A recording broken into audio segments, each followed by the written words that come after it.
Malam harinya, ia bermimpi hal yang sangat aneh. Ia banyak belajar cara menangkal mantra jahat dan juga menangkis serangan iblis. Oh ya udah, daripada kita diganggu setan, mending kita hidup biasa-biasa aja. Gak repot kan? Halo teman-teman semua, welcome back to Rock Riwayat Orang Kudus edisi 11 November.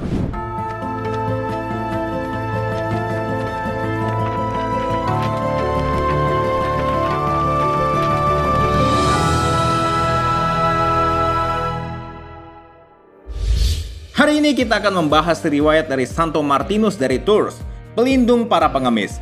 Sebelum kita mulai, silahkan di-share dulu video ini supaya semakin banyak orang dapat hidup kudus lewat teladan para santo-santa. Oke, tanpa berlama-lama lagi, cus kita mulai. Cerita bermula sekitar tahun 316, lahirlah seorang bayi laki-laki bernama Martinus di Sabaria, Hungaria. Ayah Martinus adalah seorang perwira senior dari militer Romawi yang masih kafir. Tak lama kemudian, mereka sekeluarga pindah ke kota Pavia, Italia.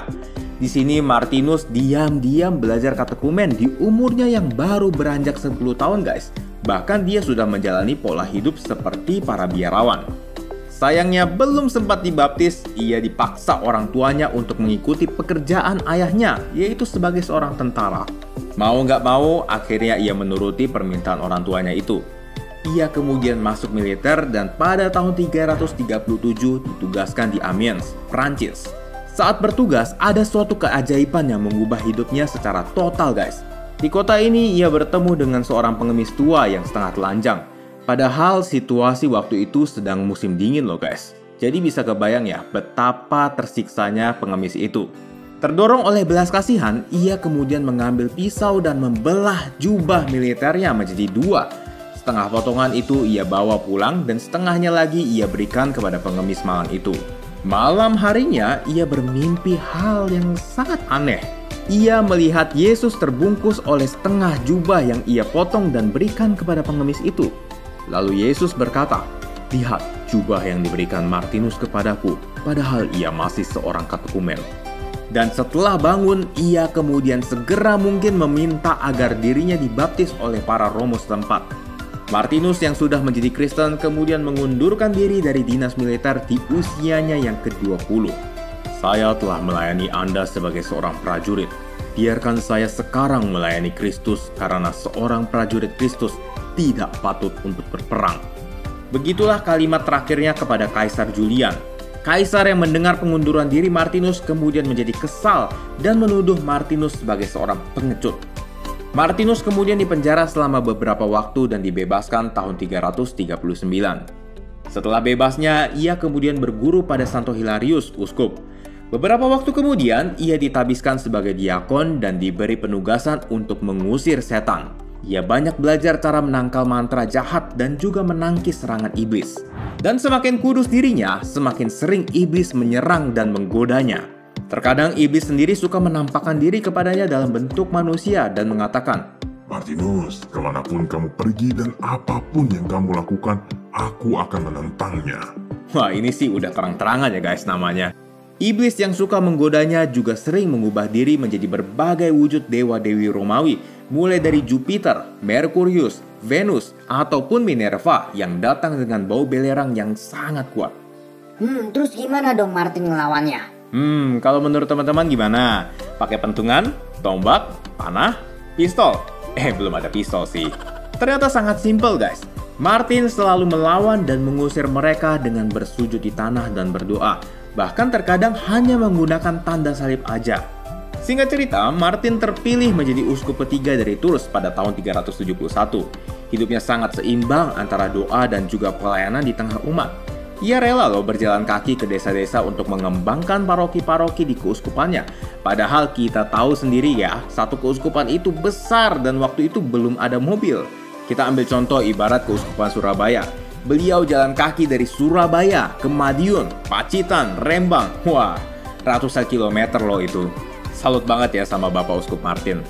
Nah, kehidupannya yang semakin kudus ini dibarengi dengan berbagai karunia, seperti menyembuhkan orang kusta, penglihatan dan wahyu, karunia nubuat, pengusiran setan, bahkan membangkitkan seorang katekumen yang meninggal sebelum menerima pembaptisan. Bapak Uskup juga merupakan sosok yang penuh kasih.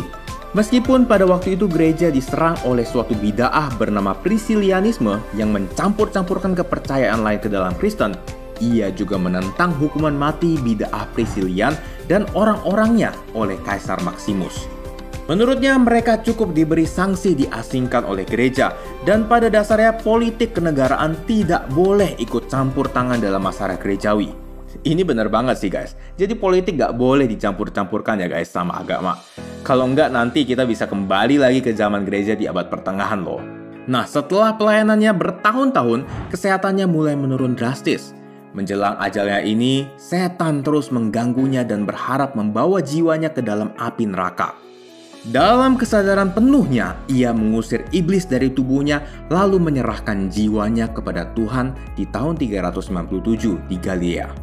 Ia kemudian dimakamkan di Tours, dan di atas makamnya dibangun sebuah basilika, namun dihancurkan saat revolusi Prancis tahun 1562. Basilika kemudian dibangun kembali dan hingga kini dikenal dengan nama Basilica of Saint Martin Tours. Teman-teman, dari kisah Santo Martinus kita tentu tahu ya kalau semakin tinggi pohon akan semakin kencang anginnya. Semakin kita dekat dengan Tuhan, setan akan semakin sering menggoda kita dengan segala macam cara, bahkan yang gak masuk akal sekalipun. Oh ya udah, daripada kita diganggu setan, mending kita hidup biasa-biasa aja. Gak repot kan? Analoginya seperti ini. Kalau kita bersekolah nih, misalnya SMA kelas 1 ya, terus mata pelajarannya kan semakin lama akan semakin berat. Masa kita mau bilang, oh ya udah, daripada mata pelajarannya makin berat, mending kita di SMA kelas 1 terus aja seumur hidup. Kan gak repot. kan gak mungkin dong ya. Kalau kita ingin mencapai suatu hal, tentu akan ada tantangannya. Dan semakin berharga hal tersebut, semakin sulit tantangannya. Dalam hal ini, hal yang tak ternilai harganya itu adalah kemuliaan surgawi guys. So, yuk kita tetap semangat dalam menghadapi segala macam tantangan dunia ini. Dan tentunya juga selalu bersama dengan Kristus. Oke guys, begitulah kisah hidup dari Santo Martinus dari Tours. Semoga bermanfaat ya untuk kita semua. Terima kasih sudah menonton dan sampai jumpa di Rock edisi selanjutnya. Tot ziens!